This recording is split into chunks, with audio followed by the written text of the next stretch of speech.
3 years after my vasectomy, my wife announced she was pregnant. Concerned, I got tested and confirmed I was still sterile. A DNA test on our daughter revealed she wasn't mine either. Devastated, I decided to end our marriage. We had been together for 2 years in college, tying the knot shortly after graduation. We spent those early years building our relationship, eventually settling down with plans to start a family. When she stopped using contraception, her drive surged, but it took 3 years for her to conceive. We welcomed a beautiful daughter. A few months later, my wife resumed birth control but struggled with side effects. Her doctor tried different medications, none of which worked well. After discussions, we were unsure about having more children. Since reversing a vasectomy was simpler than other options, I underwent the procedure. That was 3 years ago. Without the worry of pregnancy, my wife felt better, and our intimacy became more frequent than during our college days. 3 weeks ago, my wife missed her period. It wasn't unusual for her, but I noticed her breasts were sensitive, and she showed signs of nausea. Knowing vasectomies can occasionally fail, I visited my doctor for a sperm count test, which confirmed I was still sterile. I kept this from my wife.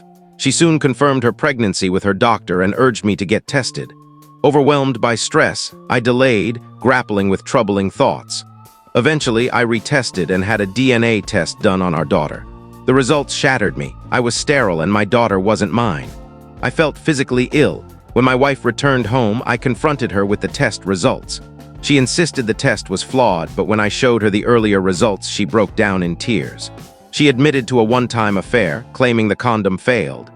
I made her recount the story 3 times, pressing her to reveal any other secrets, warning that further lies would end us.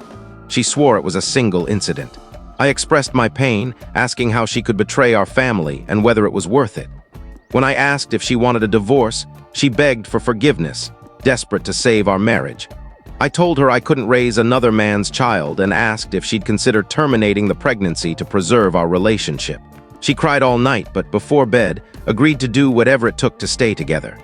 I didn't mention the DNA test results. I plan to consult a lawyer next week to explore my obligations regarding child support for our first child.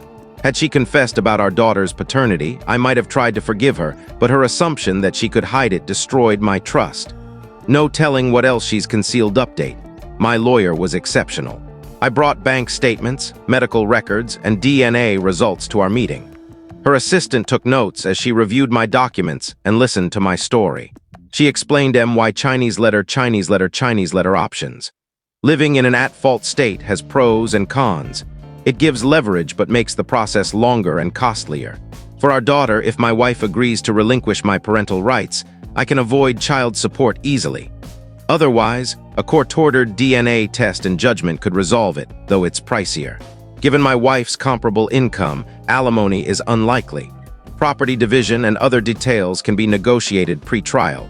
Due to the holidays, papers won't be ready until after Christmas. My lawyer advised silence until my wife is served and gave me a list of tasks to complete before and after the holidays. She noted that since we were trying for a baby, my wife might not have known our daughter wasn't mine tomorrow. My wife has an appointment. Update 1. I met my sister at our house to move my belongings to her place during the divorce, or until my soon-to-be ex-wife, SDBXW, vacates the house. We moved 4 carloads and my sister stayed as a witness. I repositioned the nanny cam to record the living room. At 10:45 a.m., my lawyer texted that my wife had been served. I emailed her, inviting her to talk at home. She responded with texts and voicemails, confused and upset, claiming she thought we were working things out and that this would hurt our daughter and families. She felt betrayed. She stopped at a pharmacy before arriving with a police car, citing fear and mentioning guns in the house. I showed the officers my empty gun safe, explaining the firearms were secured elsewhere. In the living room, I revealed the paternity test proving our daughter wasn't mine. Her shock and tears seemed genuine. She cried for 10 minutes. I explained this was the breaking point, demanding the divorce. The police urged civility and left as I prepared to stay with my sister. When asked about our daughter's father, she claimed ignorance, prompting me to question how many partners she had. She admitted to 2 affairs. I reminded her of my warning about honesty and my refusal to raise another man's child. She needed to identify the father, as I wouldn't pay child support. She asked what we'd tell our daughter, and I said it was her responsibility to handle. I had drafted emails for friends and family, including test results and divorce reasons, and sent them as she arrived home. The responses were overwhelmingly supportive and critical of her. I told her that honesty might have saved us, but her repeated deceit ended that possibility. I suggested she get a lawyer to move forward update too. At our second lawyer meeting, we agreed on most terms except the house, pending an appraisal. Motions were filed, including a court-ordered paternity test for all three of us. With minimal resistance from my SDBXW, we filed for a no-fault divorce. I'll regain the house on February 15, and the divorce finalizes on April 5. The lawyers kept our interactions minimal. My wife appeared exhausted and distant during the meeting. Leaving felt liberating. I start therapy tomorrow, and my boss offered time off, but I'm eager to return to work. He left champagne on my desk. Comments response, Critical Bank 5269. She named the father, but I'm skeptical. She hasn't contacted him, which feels evasive. It's no longer my concern. Equivalent B886. I met the father briefly. He wasn't in our circle. The first lawyer meeting set our terms and strategy for contestation. Deleted. My ex received her house equity share and moved out. I return tomorrow. The DNA test confirmed I'm not the father, and the judge terminated my parental rights. The divorce finalizes in April, but I'm essentially free. Communication is through lawyers only. I blocked her and some of her contacts. She wants to talk post-divorce, but my lawyer advises waiting. I've dined with the affair partner's app wife to share updates. She got him fired from her family's business, and their divorce is contentious. Equivalent B886. Her father and uncle fired him swiftly, taking his company assets and escorting him out. We've met twice to discuss our ex's actions. Evidence suggests a 6-week affair with 3 meetings. Update 3.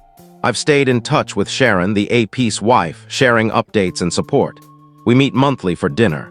Last month, Sharon invited me to a wedding as her +1, partly to provoke her ex, Stan, a friend of the groom. We shared a platonic double-bed room. At the wedding, we avoided Stan until the ceremony, where he glared at us. We enjoyed the reception, dancing and drinking heavily. A brief confrontation with Stan was diffused by Sharon's friends. At the hotel bar, comments about us as a couple sparked laughter, but we clarified we were friends. After too much alcohol, we kissed and slept together. The next morning, we avoided the topic, focusing on catching our flight. Stan made a snide remark as we left. On the plane, we acknowledged the mistake, agreeing to discuss it at dinner next week. I'll address this in therapy, as I haven't been ready to date post-divorce. The wedding was a great distraction. Next story, I'm 15 weeks pregnant, and my husband, entitled to 4 weeks of paid paternity leave, only wants to take 1 week to avoid losing income. Frustrated, I said I'd manage alone, but he called himself a failure. I'm 23, he's 25, and we're navigating a tough situation.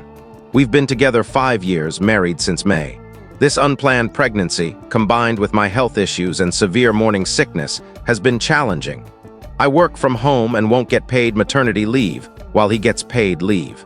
I expected 3 weeks of help post-birth, plus a week to adjust back to work.